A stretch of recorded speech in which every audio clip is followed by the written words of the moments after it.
not treat persons with disabilities as people. Instead, we judge them according to their limitations.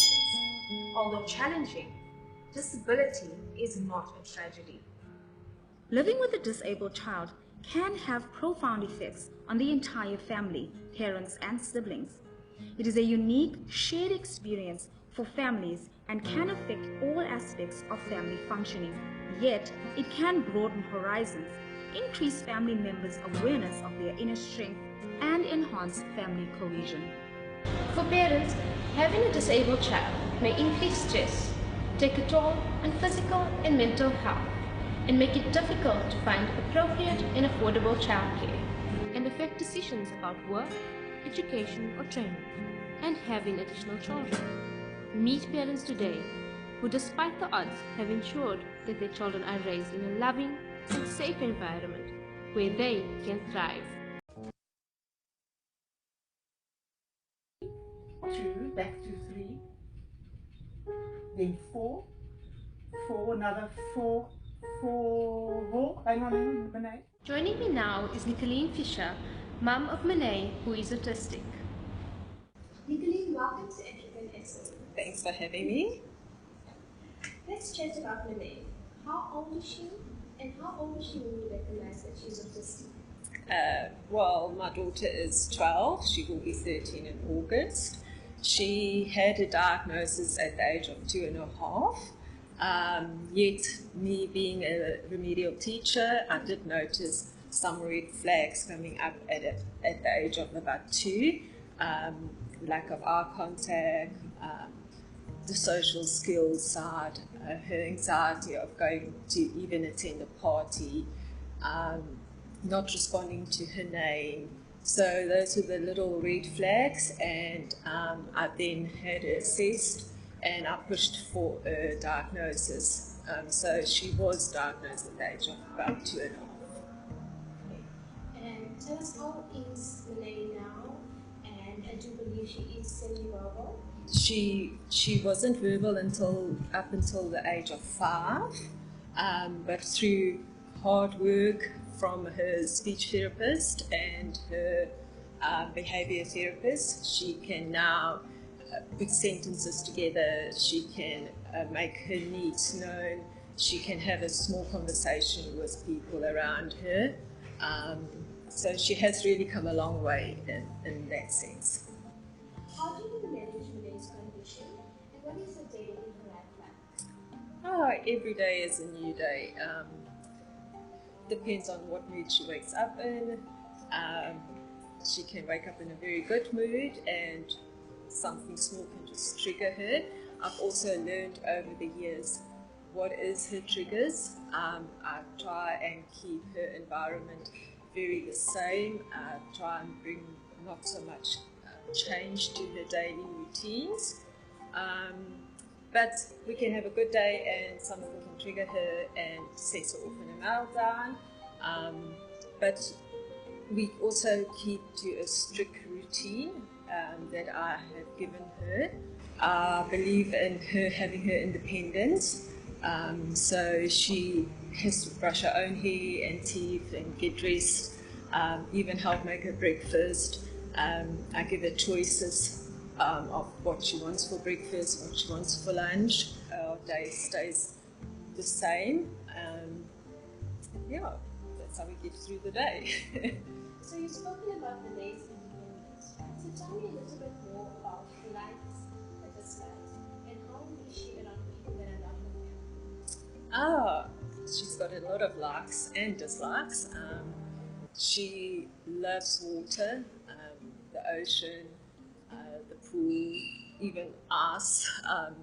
That really helps with the sensory, and it calms her. She loves animals, going out into nature, going for nature walks, and she enjoys going for rides in the car, like Sunday drives. The car keeps her calm, and her dislikes, her biggest problem is her sensory sound. So any high-pitched sound, babies crying, children screaming, dogs barking, sets her off.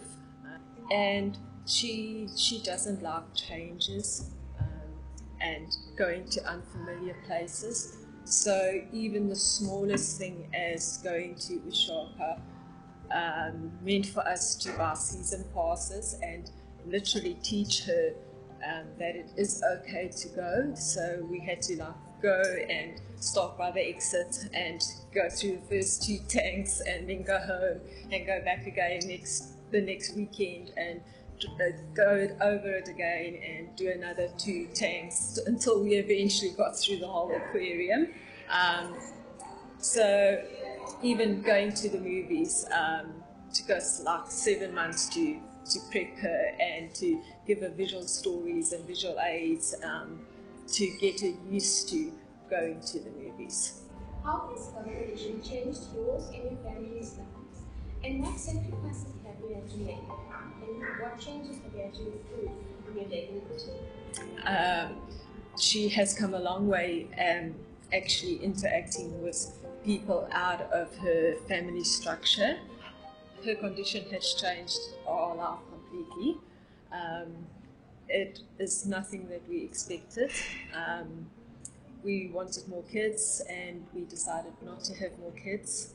And it also has taught us that we are not in control of our lives and our future. We had to, I made the decision to give up teaching, my career, my passion, to give my time to my daughter. And then it's a lot of pressure and stress on you and your spouse. You have to truly have the communication open between you and your spouse, because there's a constant decision making and you will never always agree on everything. So it does lead to a lot of stress in the marriage. What are yours and your family's plans for the day? That's very simple. We just wanted to be happy, to be loved unconditionally, and to be accepted. We want to let her have the basic life skills to be able to function independently. We will always be there for her, to support her, to guide her, but mainly just for her to be accepted into the world and be able to function on her own. And tell me, what advice can you give to parents that also have children with autism? The first and most important is throw away the rule book. Every child is their own child. Not one child is the same. They might have the same traits, but they are all their own child. What works for one family might not work for the next family. Like I've said, have a family that can support you, that understands your situation, have a good education support system that's there for you when you need to make decisions. Also, not to have too many people tell you what to do. Select the few people that you will listen to, that you trust, and then at the end of the day make your own decisions, because only you know your child best. And then take time for yourself, time to feed your soul. It's very difficult, and a lot of people will say there is no time, but we as parents, as a mother, even as fathers, needs to take time to feed our soul.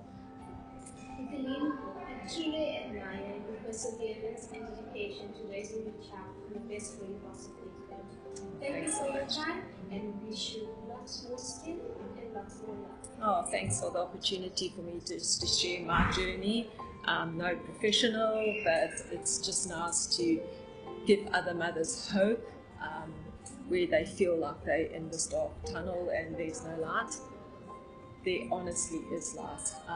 They bring you lots of joy, They bring you lots of laughter.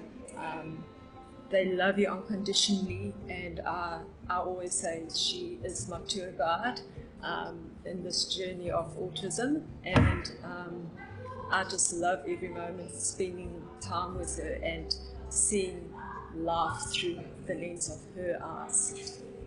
So thank you so much. Thank you for your time. Oh, thanks so much. Pleasure. Thank you. Many people with disabilities work through tough emotions to maintain their conditions. They need our constant love and support. Let's not take their power away, but instead give them the respect and the dignity that they deserve. We trust that we've made you more aware. Don't forget to follow us on Facebook and Instagram. Thank you for watching. Good night and God bless.